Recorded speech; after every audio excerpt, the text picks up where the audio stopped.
Goodbye, Quinn Hughes. The Minnesota Wild have been eliminated in the 2026 Stanley Cup Playoffs by the Colorado Avalanche with a 4-3 overtime victory in Game 5. The Wild fall in the series 4-1. And this Game 5 in particular was one where they had all the momentum and all the control. They were up 3-0 after all. But then, after the Wild got their opening 3 goals in the first period, that's when they decided, hey, we've got a 3-goal lead. Let's just chill, sit back, relax, and try to just drag this out until the finish line. And the Colorado Avalanche, as good as they are, as polished and refined as a team as they are, they were able to claw back and tie this game late before winning in overtime.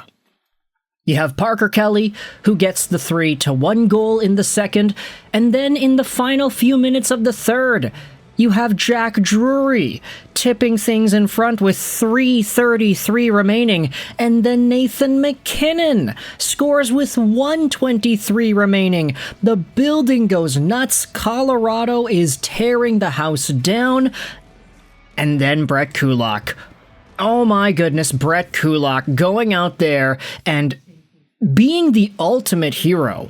This is the kind of goal that you score in your basement when playing pickup sock hockey with your friends on a Saturday night. Brett Kulak goes out there and makes a dazzling play to thwart off a 2-on-1 cross-crease chance. He gets the stick in there as Kaprizov throws it over to the opposite side. And then Colorado, they get back the other way, and it's Kulak who also gets the game winner. You can't write this better than that. You can't script this better than that. Brett Kulak gets the first star of the game. He is also the guy that ultimately allows Colorado to live another day on that shift earlier, but then he ends off Minnesota's playoff hopes with the goal. His first of the playoffs this year. Obviously, Brett Kulak has been a pretty good pro over the past few years, from his days in Montreal over to his days in Calgary. He was a back-to-back Stanley Cup finalist in Edmonton before he got shipped over to Pittsburgh this season, before he got shipped over to Colorado this season.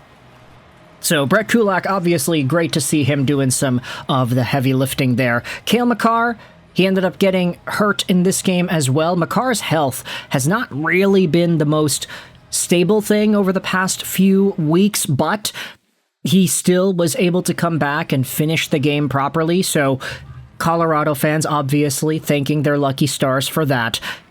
And on the opposite end, you have the character foil to Cale Makar throughout the course of the past few years. It's Quinn Hughes. Quinn Hughes, playing on the Minnesota Wild, ends up getting eliminated. You know what's funny about this? You know what's really, really funny is that Quinn Hughes was closer to winning the Stanley Cup with the Vancouver Canucks 2 years ago than he was with the Minnesota Wild this year. Quinn Hughes got to Game 7 of the second round with the Canucks against the Oilers in 2024. And this year, against Colorado, the best he can do is what, Game 5? This guy got 2 more games of playoff hopes and dreams with the Canucks 2 seasons ago. He literally got closer to the cup with Vancouver. And you could even say the same thing about the bubble playoffs 6 years ago. Guess what? The Canucks, they beat the Wild in the play-in series, they beat St. Louis in the first round, and then they got to Game 7 against Vegas in the second round too. Vancouver, whatever it is, when they make the playoffs, they just can't get over the Game 7 hump in the second round, but they got there twice, and Quinn Hughes was there twice. Oh yeah, am I salty today? Hell yeah, I'm salty today. And now we are starting to see the Canucks fans chiming in. Am I salty? Yeah, absolutely. I am not going to hide my overwhelming sense of justice that needs to be fulfilled when thinking about Quinn Hughes and the way that he left Vancouver. Not even that there's any injustice about it. It's just, hey, I'm ticked off that a superstar player wanted to leave my favorite team. But seeing the Colorado Avalanche go out there and bully Quinn Hughes in the ways that they did, they were shoving him down, double, triple shotting him while he was on the ground. Nathan MacKinnon earlier in the series absolutely plummeted him to the ice. There were so many physical moments with Quinn Hughes in this series where the Avalanche just did not let this guy breathe. And now, his team's eliminated. That's great. You know, it's funny because now we're talking about the Quinn Hughes trade again. I've been seeing a lot of Canucks fans bringing this up on my timeline. Hey, guess what, Vancouver? Zeev Buium and Marco Rossi and Ogren and the draft pick that was sent over to Vancouver, that's pretty great, right? What, you could have gotten Quinn Hughes only to get eliminated in the second round in 5 games to Colorado? Would you rather have that or all the future assets that the Canucks ended up getting? And I get that argument doesn't really make too much sense when you acknowledge the fact that Quinn might actually just stay in Minnesota. Elliot Friedman reported that he thinks Quinn is going to stick around and re-sign with the Wild, but ultimately the Wild and the Canucks are on different paths, and I think if Minnesota can keep Quinn, I guess they're going to be happy with that, but Vancouver, that was a trade that needed to happen. The guy wasn't going to stick around.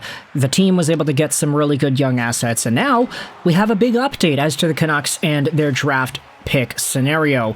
Because Minnesota ended up losing to the Colorado Avalanche in this playoff series, their draft pick is locked in at 24th overall. However, that's not final. It could be 24, which is what it currently is, but the pick could also be 23 if the Anaheim Ducks are able to defeat the Vegas Golden Knights in their series. So right now, the Golden Knights are winning 3-2 over Anaheim. So if that sticks and Vegas ends up winning, then Minnesota's draft pick stays in the 24th overall spot. But because Anaheim had a worse record than the Minnesota Wild did this previous season, there is a chance that the Anaheim Ducks can push that Wild pick down one more, and Vancouver would end up with the 23rd overall pick rather than 24th. In regards to the other series, Montreal and Buffalo, that series doesn't really matter because both the Canadiens and the Sabres had more regular season points than the Minnesota Wild, so whoever wins there, it doesn't really matter. The pick is not going to go further up. It's just up to Anaheim now. So if you're a real Canucks prospect fan and you want to see that draft pick go from 24 to 23, not that it's super important, really. Like, one spot in the 20s of the draft is not really going to do too much unless, you know, there's a franchise-level prospect available there. Then you're probably cheering for the Anaheim Ducks. And maybe it's also great to cheer for the Ducks because cheering against Vegas is the pretty cool, fun thing to do if you're a Vancouver Canucks fan. Right? So with all that said, let me know your thoughts in the comment section below. This wasn't really like a, oh, let's review and react to the Wild and the Avalanche game kind of video. It was just, hey, Quinn Hughes is out. And that brings us some pretty interesting joy as Canucks fans. Or at least some of us it brings joy to. I don't know if everybody is really on that same train of thought. If you're able to be the bigger person and just forgive and forget quicker than I can, then, hey, props to you. You're a top-tier human being. But with that said, let me know your thoughts in the comment section below. How do you feel about Quinn Hughes, his elimination, Cale Makar defeating the Wild here in game number 5? I hope you enjoyed this video. Roll 99. I don't even know why I said Cale Makar. It was Brett Kulak's goal. And bye.